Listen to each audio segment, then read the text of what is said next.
Hello guys and welcome back to my channel. Today I want to cover a DPS build for the Spellbreaker. The Spellbreaker is rarely seen lately because its support is just much worse than any other support, and also when played as a DPS the damage is not really good, but still with this build and with some particular traits I think you can provide a decent amount of burst against enemies.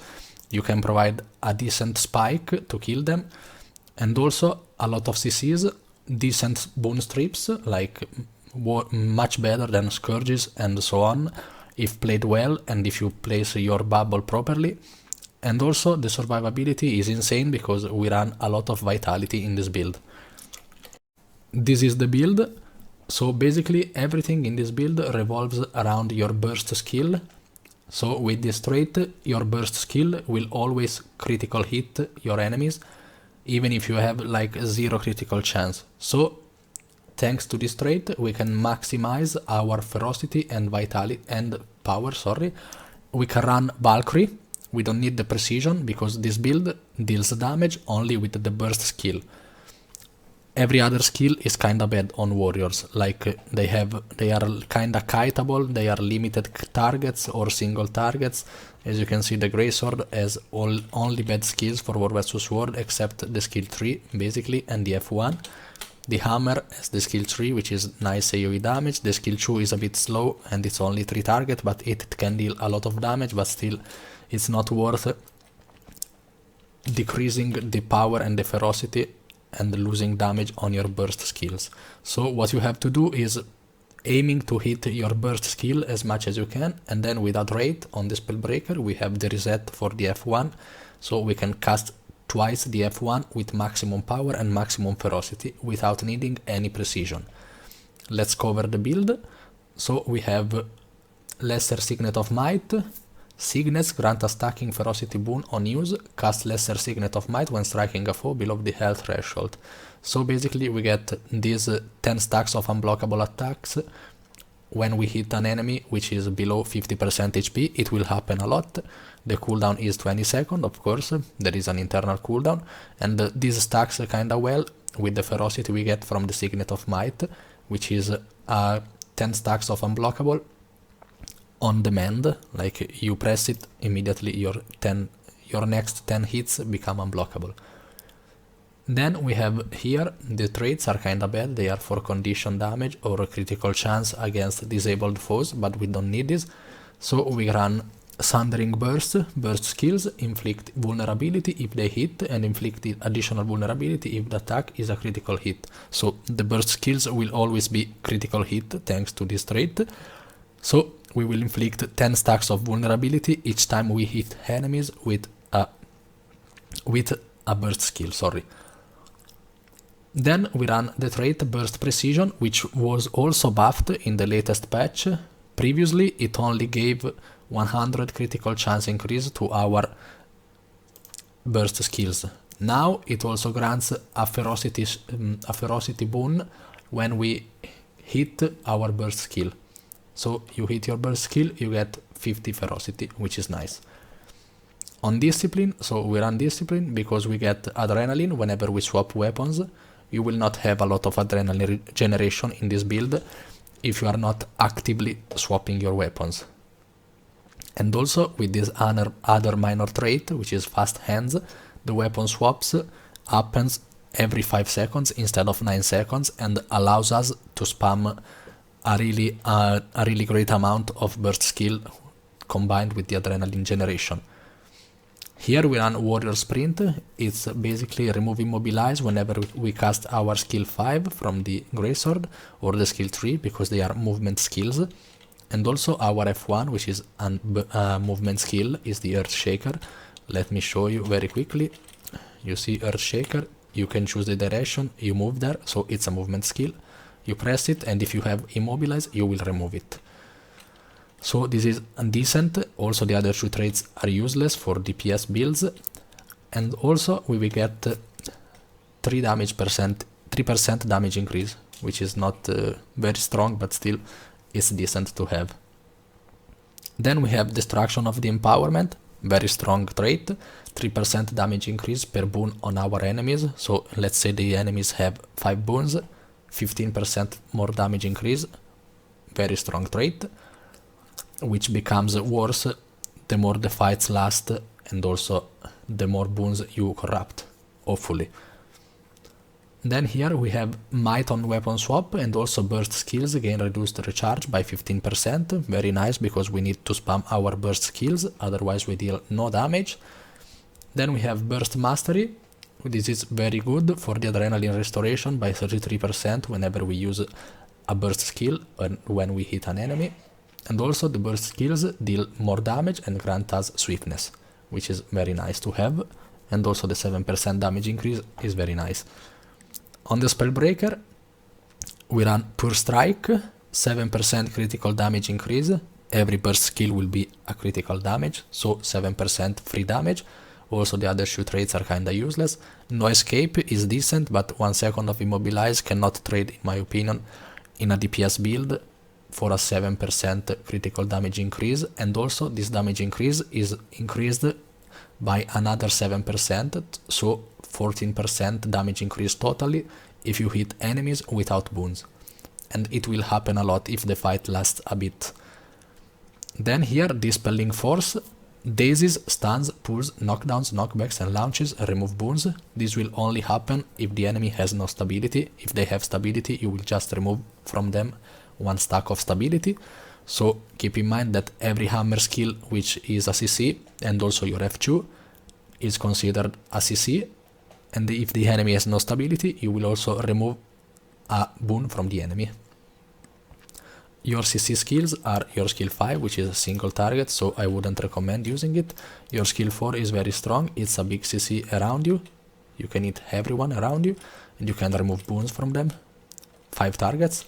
And then of course we have the Earth Shaker, which is a 5 target stun for 1 second, and it will remove a lot of boons from enemies, also combined with the superior sigil of absorption which we run on the hammer.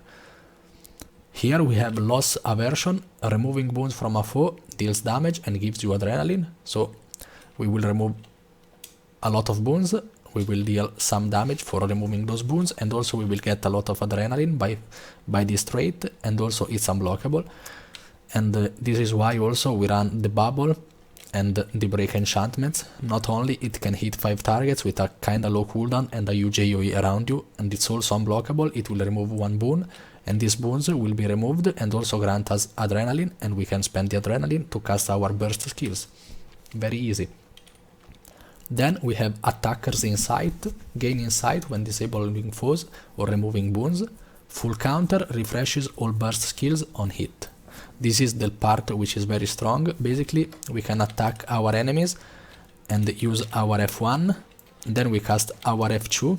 If our F2 gets hit, we will counter attack, and if the counter attack will land, we'll also get a full refresh on our burst skills. So you can use F1, F2 and F1 again.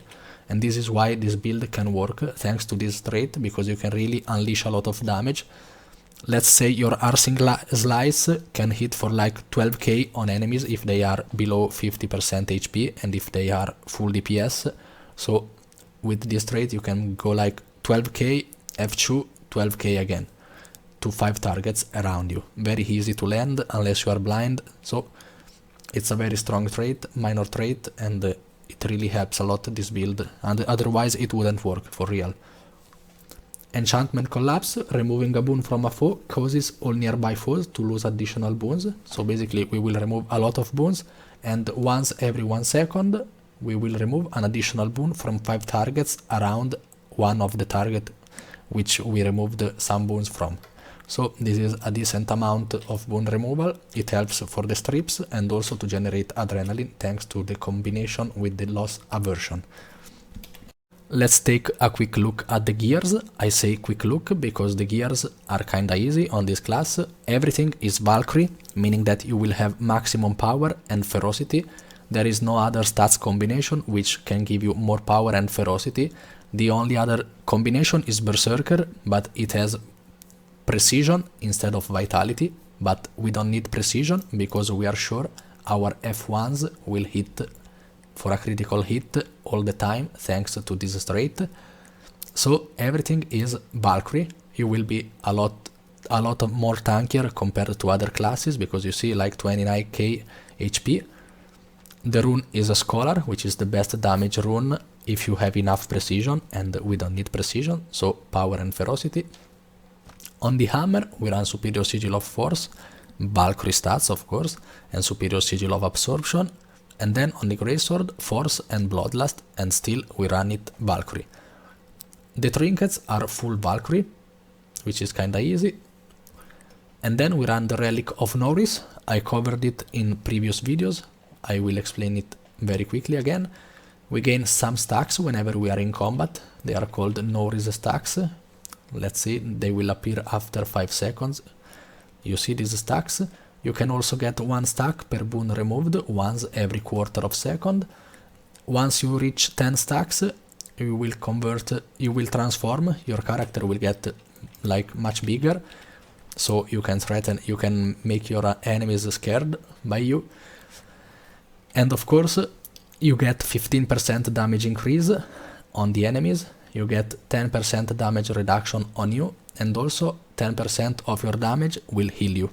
So you hit enemies for 100k, you get healed by 10k, which is not that much, but still it's decent. Okay, we are at 9 stacks. Let's wait for the 10th stack, so you see what happens. You see I got bigger, I deal now 15% more damage, I get healed by 10% of the damage I deal, and also I get 10% damage reduction on me. And this effect will last for 5 seconds. So let's say in a real fight this effect will happen like twice or 3 times maybe. So it's a decent amount of damage boost. Our healing skill will be to the limit, which is heal yourself and regain all adrenaline, nearby allies gain endurance. So let's say you have no endurance, to the limit, full endurance and full adrenaline again, and also the endurance is granted to allies, which is huge. This is the best skill by far to heal yourself.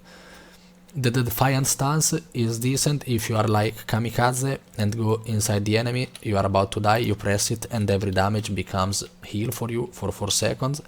I wouldn't use it, I wouldn't recommend it, but if your playstyle is like that, you can run it. I wouldn't recommend it though. Then we have the Signet of Might, which is very strong because it grants us some ferocity from the trait, and also 10 stacks of might, and also 10 stacks of unblockable, which is the main reason why we run it, and I will tell you how to use it. Then we have Balanced Stance, Pulsing Stability and Swiftness, you see. Very useful to deal damage freely inside the enemies if you are not corrupted like 10 times in 1 second. And also it is a break stun, and also you are immune to critical hits for the whole duration, which is 4 seconds. So it really helps a lot to survive. Then we have Break Enchantments. This is one of your best skills to use before the fight even starts, like you are about to start. You see these golems are my enemies, I have no adrenaline, you press it, you hit them and you get some adrenaline. These golems have no boons, otherwise I would corrupt their boon, and also corrupting boons will give you adrenaline, so I would be full adrenaline right now. For the elite skill we have Winds of Disenchantment. We create this bubble. Every pulse will remove one boon from every target inside, 5 targets. It's unblockable, and also it blocks missiles. And also every boon duration is reduced inside this bubble by 33%, meaning that if the enemy is about to apply 10 seconds of stability, they will apply only 6 seconds, 0.6 or something like that. You get the point. Also, this skill can be replaced if you don't need a lot of strips, as you might need in my opinion. You can replace it with the War Banner, which is the battle standard. You cast it on the field and you will revive allies or finish down enemies. So it's up to you. In my opinion, you should just go bubble, but do what your commander asks you to do. Before starting with the commentary, I want to remind you guys to please subscribe and like my content if you like it. It really shows me your appreciation and motivates me to go further. And also, if you want to support me, you can also click the join button below every video. Okay, now let's quickly get into the commentary. So this is a fight we had against an enemy blob. Let's see how it goes. So I'm about to cast my elite skills, the bubble. You see the bubble? It will start pulsing enemies on enemies and doing damage and stripping wounds. So I get the adrenaline. Okay, full adrenaline, very easy. I joined the battle with my skill 3 from the Greatsword, which is a mobility skill. And also it will give me evade for the duration, so I'm kinda safe using it. I am inside the enemy, they are inside the bubble, they are in a bad spot. Okay, F1. You see, I hit everyone around me, 5 targets. Then I immediately cast my F2, which is basically a block, and if the enemy will hit you during this block, you will also daze them, which is ACC of course, and then you will refresh your F1 because of the trait I just told you some minutes ago. So I have my F1 ready again, and then I press F1 again. You see like 6k and a half here, probably it's like a support above 50% health. So I dealt like a decent amount of damage here. F1, F2, F1 again. Then I immediately swap to hammer because I have nothing left on the Greatsword. The other skills are bad. And I immediately go for the F1 on the hammer. I stun the enemies. Then skill 3, which is my AoE skill from the hammer. Skill 4, another AoE stun. The enemies are running. I swap immediately to Greatsword again because Greatsword is your best damage dealer. F1. Then break enchantments. I try to remove some stability from the enemies, so my F2 maybe will daze the enemies. They will not have stability, of course, then the daze will work. And my F1 got refreshed after the F2, you see, and I hit it again. Skill 3, swap to hammer. This is a very dynamic gameplay on this class. I really like it, and I think it deals a really strong damage in melee. You will not be top DPS like never, but still you will deal a lot of big spikes, which can really help generating downed enemies. You see F1, F2, F1 again, hammer, F1, skill 3 from the hammer, some auto attacks, skill 4. I have Greatsword ready again, F1, break enchantments, F2, F1 again, skill 3, swap, hammer, you see, I have the weapon swap ready again. I could swap to Greatsword, and I did it, so it restarted. This is another interesting fight because it shows you how you should use your Signet of Might. The Signet of Might gives us 10 stacks of unblockable, and these stacks are wasted even if you use an unblockable skill like break enchantments or winds of disenchantments. So what you should do is using these 10 skills for 10 targets with your 2 burst skills. You should aim to hit your burst skills. And by the way, the F2 is unblockable, so you don't want to use the stacks to hit the enemies with your F2. What your aim is to hit enemies with your F1 twice. Let's see how to do this. Because basically you press F1, then F2, and then F1 again. But if you press the Signet of Might with the first F1, you will waste the second 5 stacks with the F2. So let's see it. The fight is starting.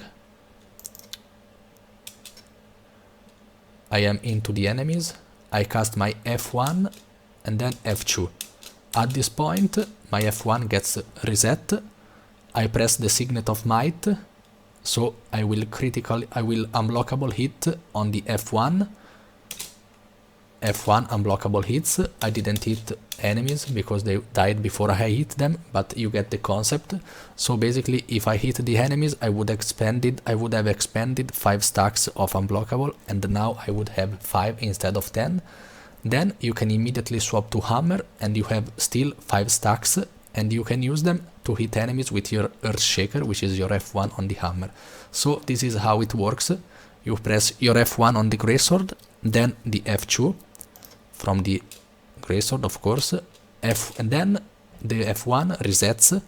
Once this F1 resets, you press your Signet of Might, you use your F1 on the Greatsword, Then immediately swap to hammer, you still have 5 stacks of unblockable or more if you didn't hit enemies. And then you have F1 with the hammer, which will be unblockable. You hit everyone, you stun everyone if they don't have stability, you remove boons from everyone, you get adrenaline, you deal decent amount of damage and stun the enemies for 1 second in that place, which is huge if your party is working with you. Here I go a bit melee to cast my bubble, F1, F2, F1 again, break enchantments, skill 3. Here we are just cleaving down the enemies and the fight is over. Okay guys, this is all for today's video. I hope you enjoyed this build and this idea of mine. It's very strong, you should try it. It's also super fun, probably not meta, don't expect to be top damage, but still expect to be useful with your CCs, your spikes damage, and also your boon strips, of course. And also your tankiness will allow you to stay alive while other classes cannot stay alive like you. Please consider leaving a like and subscribe if you enjoy my content. Let me know in the comments what you think about this build, if you try it, what you would change, what you would improve. I am always open to any constructive critiques. Thank you for watching and see you on to the next video. Bye and have a great Christmas.